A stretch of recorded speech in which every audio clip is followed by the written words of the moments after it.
আসসালামু আলাইকুম রহমতুল্লাহ। প্রিয় আলিম পরীক্ষার্থী বন্ধুগণ, আশা করি আপনারা সবাই ভালো আছেন এবং আপনাদের দোয়ায় আল্লাহর রহমতে আমিও ভালো আছি। আজকে থেকে আপনাদের ফারায়েজ ইলমুল ফারায়েজের মূল ক্লাস শুরু হচ্ছে এবং আমরা ইলমুল ফারায়েজের মূল ক্লাস শুরু হচ্ছে এবং আমরা ধারাবাহিক প্রথমে দেখে নিচ্ছি যে ধারাবাহিকভাবে কী কী টপিক আমরা শিখব। প্রত্যেকটি ক্লাস খুবই গুরুত্বপূর্ণ এবং যে ধারাবাহিকভাবে প্রত্যেকটি ক্লাস করতে পারবে ইনশাআল্লাহ আমি আশাবাদী সে পরীক্ষার মধ্যে ভালো একটি মার্ক পাবে। তাহলে আমরা দেখে নিই যে কোন কোন টপিকগুলো আমরা শেষ করব এবং এই টপিকগুলো শেষ করতে ফেলতে পারলে আমরা মৃত ব্যক্তির সম্পত্তি ইসলামী শরিয়া মোতাবেক বন্টন করতে পারবো। তাহলে আমরা আর এই টপিকগুলো শেষ করতে পারলে কিন্তু আমরা পরীক্ষায় ভালো একটা মার্ক পাবো ইনশাআল্লাহ। আচ্ছা, তাহলে আসসাবুল ফারায়েজ আমরা প্রথমে দেখে নিই যে আমরা কী কী টপিকগুলো শেষ করবো ধারাবাহিকভাবে ক্লাসের মাধ্যমে। প্রথম আমরা শেষ করবো আসসাবুল ফারায়েজ। আসহাবুল ফারায়েজ তারা কারা এবং তাদের হালত। আচ্ছা, যখন আমরা আসহাবুল ফারায়েজ আমাদের হালত শিখে ফেলবো, এটি খুব গুরুত্বপূর্ণ অধ্যায়, এটা হচ্ছে খুব গুরুত্বপূর্ণ টপিক এই অধ্যায়টা।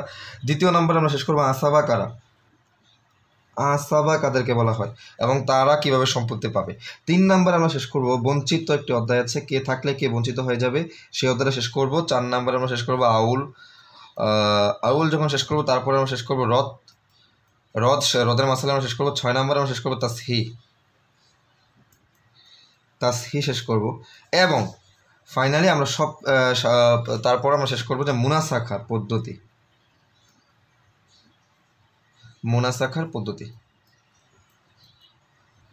তাহলে ধারাবাহিকভাবে আমরা এই টপিকগুলো শেষ করে যাব। আসহাবুল ফারায়েজ তারা কারা এবং তার হালত এবং আসাবা এবং আউল, তারপর কে থাকলে বঞ্চিত হয়ে যাবে, তারপর রদের মাসালা, তারপর তাসহি এবং মুনাসাখার পদ্ধতি এবং সর্বশেষ মুনাসাখার পদ্ধতি। তাহলে আজকে আমরা শুরু করছি আসহাবুল ফারায়েজ কারা এবং তাদের হালত দিয়ে, দেখে আমরা কয়টা হালত শেষ করতে পারি। এই টপিকগুলো আমরা ধারাবাহিকভাবে ক্লাস করে যাবো ইনশাআল্লাহ। আশাবাদী প্রত্যেকটি ক্লাস যারা মনোযোগ সহকারে করতে পারবে সে একজন মৃত ব্যক্তি, একজন মানুষ মারা যাওয়ার পর তার সম্পত্তি সে ইসলামী দৃষ্টিতে ইসলামী শরিয়া মোতাবেক সে বন্টন করে দিতে পারবে। ওকে, তাহলে আমরা শুরু করছি। আজকে শুরু করবো আসহাবুল ফারায়েজ তারা কারা এবং তাদের হালত, তাদের তারা কারা এবং তাদের হালতগুলো আমরা আলোচনা করার চেষ্টা করবো। তাহলে প্রথমে জানবো আসহাবুল ফারায়েজ কারা। ওকে,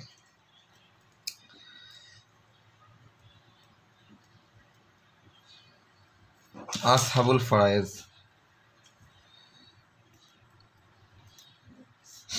ওকে, তাহলে প্রথম হচ্ছে আসহাবুল ফারায়েজ তারা কারা। তারা হচ্ছে সেই ব্যক্তি, আসহাবুল ফারায়েজ তারা হচ্ছে সেই ব্যক্তি যাদের অংশ পবিত্র কোরআনে বর্ণিত হয়েছে, অর্থাৎ তারা একজন মৃত ব্যক্তি মারা যাওয়ার পর সেই মৃত ব্যক্তি থেকে তারা কতটুকু অংশ পাবে এটা বলে দেওয়া হয়েছে কোথায়, পবিত্র কোরআন। আল্লাহ সুবহানাহু ওয়া তাআলা পবিত্র কোরআনে বলে দিয়েছেন। তারাই হচ্ছে আসহাবুল ফারায়েজ। তো তারা কতজন? তারা হচ্ছে 12 জন। তারা হচ্ছে কতজন? তারা হচ্ছে 12 জন। এই 12 জনের মধ্যে পুরুষ 4 জন, নারী 8 জন।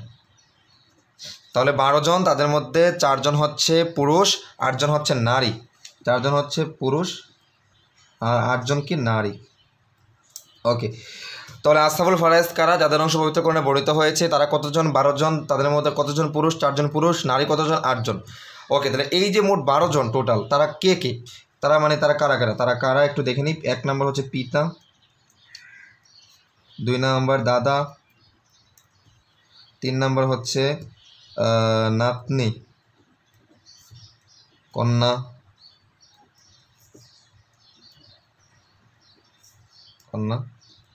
স্বামী স্ত্রী,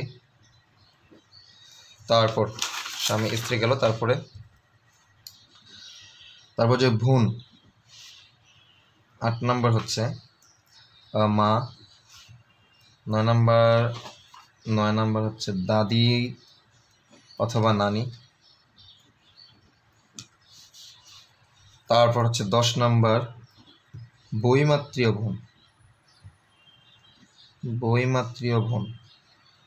তারপর হচ্ছে 11 নম্বর হচ্ছে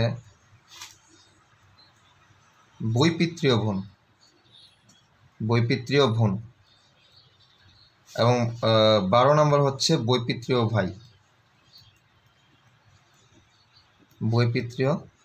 ভাই।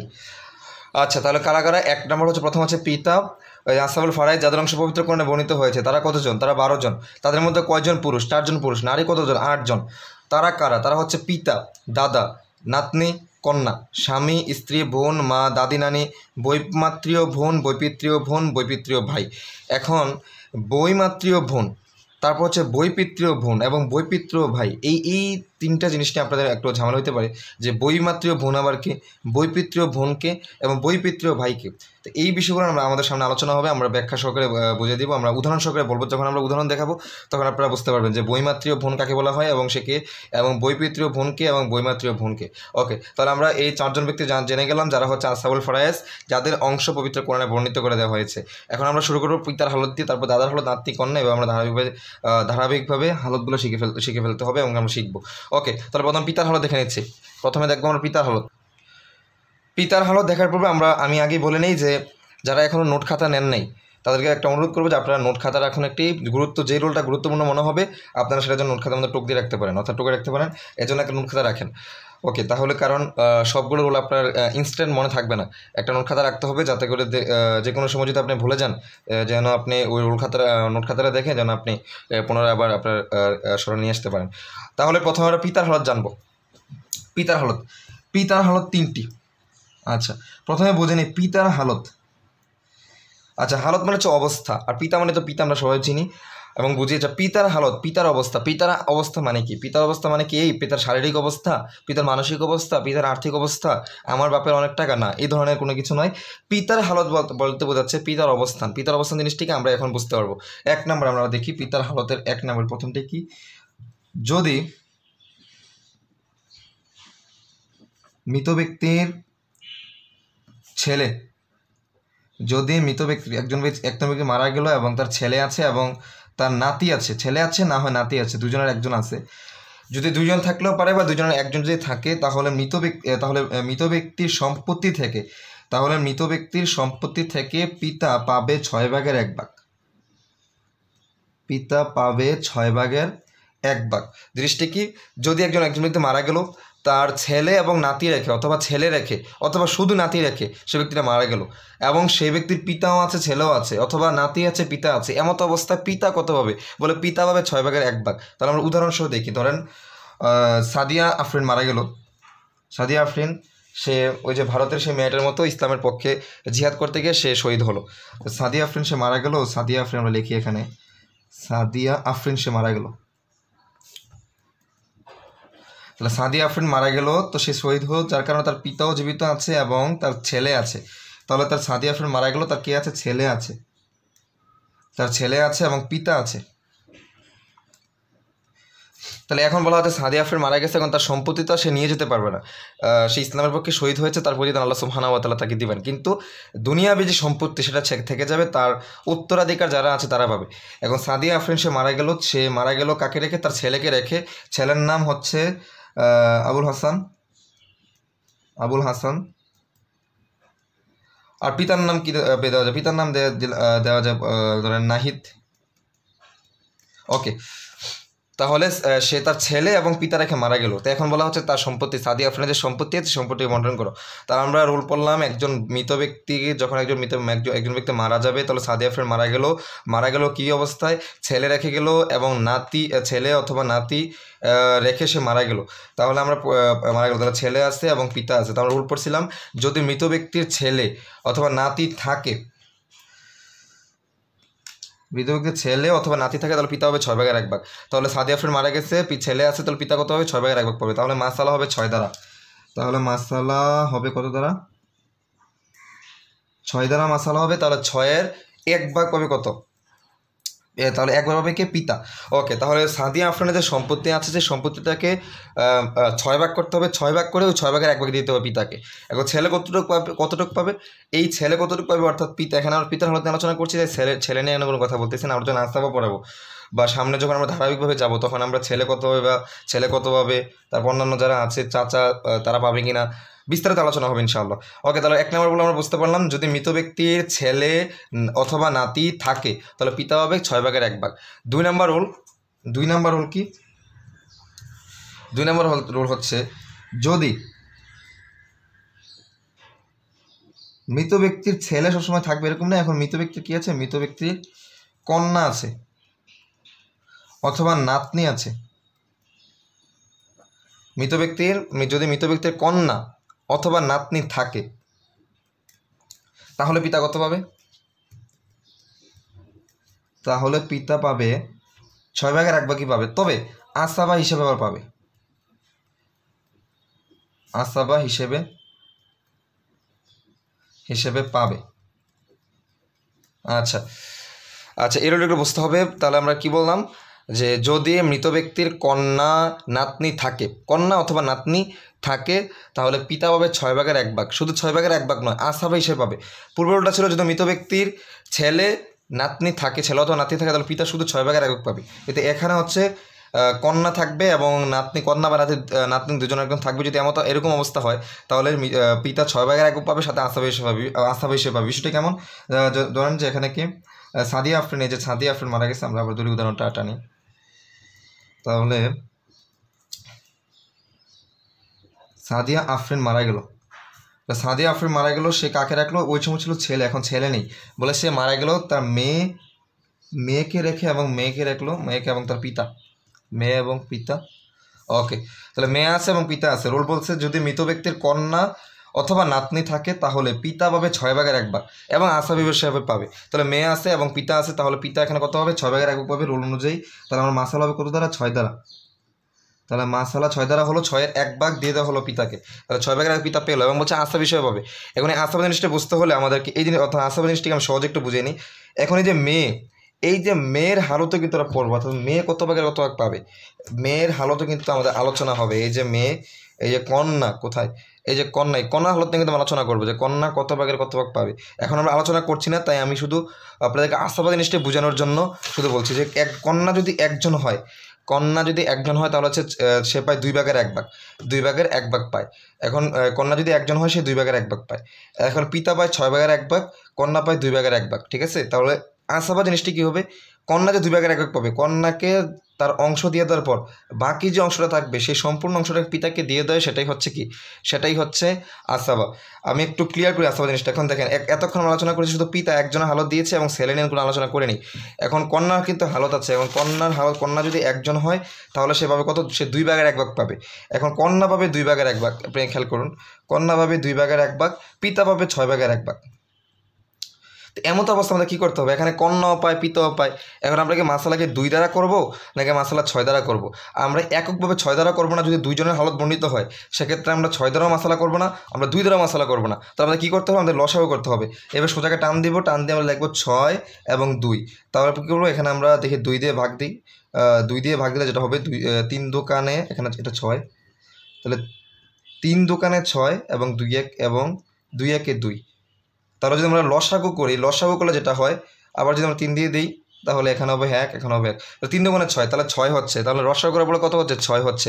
তাহলে এই যে লসাগু করার ফলে আমরা যেই প্রাপ্ত অংশটা পাচ্ছি, সেটাই দ্বারা মাসালা হবে। অর্থাৎ যদি একজন হলে তো শুধু যদি একজনের হালত বর্ণিত হয়, অর্থাৎ একজন যদি থাকে, তাহলে শুধু তার অংশ দিয়ে মাসালা হবে। কিন্তু যদি একজনের যদি হালত বর্ণিত না হয়, একাধিক ব্যক্তির যদি থাকে, সেক্ষেত্রে কী হবে, পিতা আছে, এখানে মেয়ে আছে, তাহলে মেয়ে যদি একজন হয় পায় 2/1। পরবর্তীতে কিন্তু আলোচনা হবে, আপনারা পরবর্তীতে আরও ক্লিয়ারলি বুঝতে পারবেন।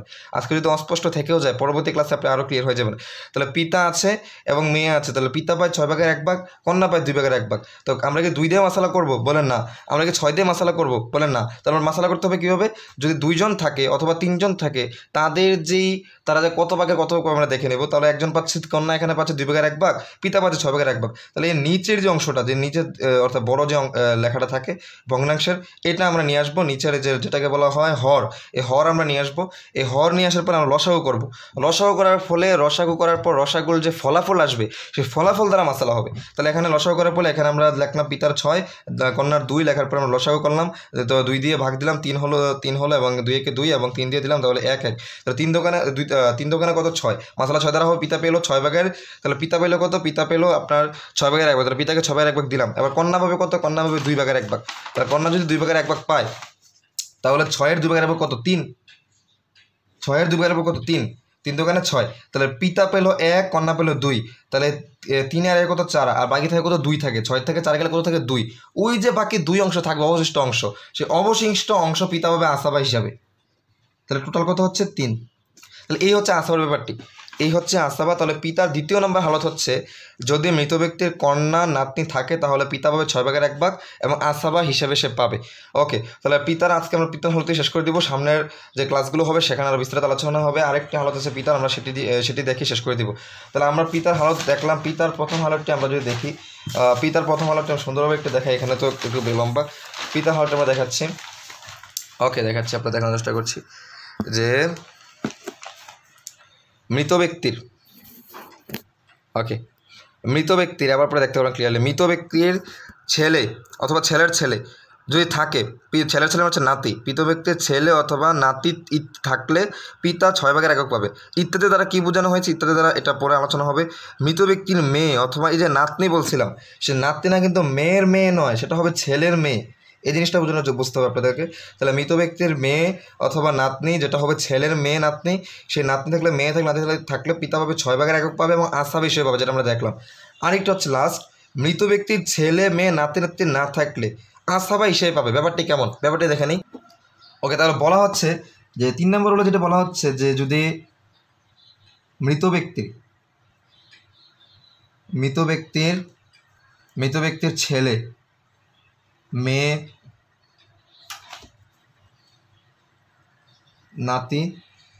নাতনি কেউ নাই, এখন না থাকে, তাহলে পিতা কেউ সুদ পেল, পিতা শুধু আসাবা হিসেবে পাবে, আসাবা হিসেবে পাবে।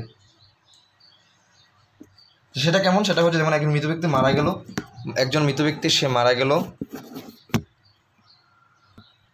তাহলে একজন মৃত ব্যক্তি মারা গেল, তার নাম আব্দুল্লাহ মারা গেল, তার কেউ নাই, তার নাতনিও নাই, অত ছেলেও নাই, মেয়েও নাই, নাতিও নাই, নাতনিও নাই, শুধু কি আছে, পিতা আছে। সেক্ষেত্রে পিতা কী হিসেবে আসাবা হিসেবে, অর্থাৎ এই আব্দুল্লাহর যত সম্পত্তি আছে সম্পূর্ণ সম্পত্তি পেয়ে যাবে পিতা, আর এটাকে বলা হয় আসাবা হিসেবে পাওয়া। তাহলে আমরা প্রথম রোল যেটি দেখলাম, তাহলে আমরা একবার রিভাইজ দিয়ে নিই। আমরা 1 নম্বর রোল পিতার যে রোলটি দেখলাম সেটা হচ্ছে মৃত ব্যক্তির, আমি আবার দেখছি আমরা কী কী রোল শিখলাম একটু দেখে নিই ক্লিয়ারলি। আমরা দেখেছি যে মৃত ব্যক্তির ছেলের ছেলে ইত্যাদি, অর্থাৎ ছেলের ছেলে মানে নাতি, অর্থাৎ মৃত ব্যক্তির ছেলে নাতি যদি থাকে তাহলে পিতা পাবে 6/1, আমরা উদাহরণসহ দেখলাম। তারপরে দেখলাম মৃত ব্যক্তির ছেলে অথবা নাতনি থাকলে পিতা পাবে 6/1 এবং শুধু 6/1 নয়, সে আসাবা হিসেবে পাবে, সেটা আমরা উদাহরণসহ দেখলাম। এবং লাস্ট আমরা দেখলাম মৃত ব্যক্তির ছেলে মেয়ে নাতি নাতনি না থাকে তাহলে শুধু সে আসাবা হিসাবে, অর্থাৎ সম্পূর্ণ সম্পত্তি পিতা পেয়ে যাবে। তাহলে আজকে আমরা শুধু পিতার হালত নিয়ে আলোচনা করলাম। আমরা আলোচনা করেছি কী নিয়ে, আমরা আরও আলোচনা করেছি যে আসাবুল ফারায়েজ কারা।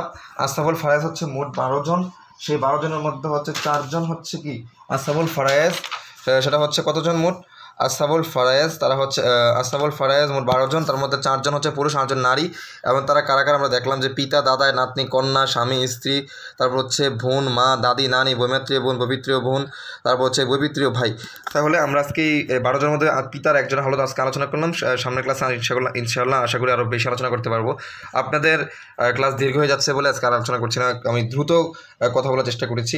ইনশাআল্লাহ আর সামনে আরও সুন্দর ক্লাস হবে। আসসালামু আলাইকুম ওয়া রাহমাতুল্লাহ।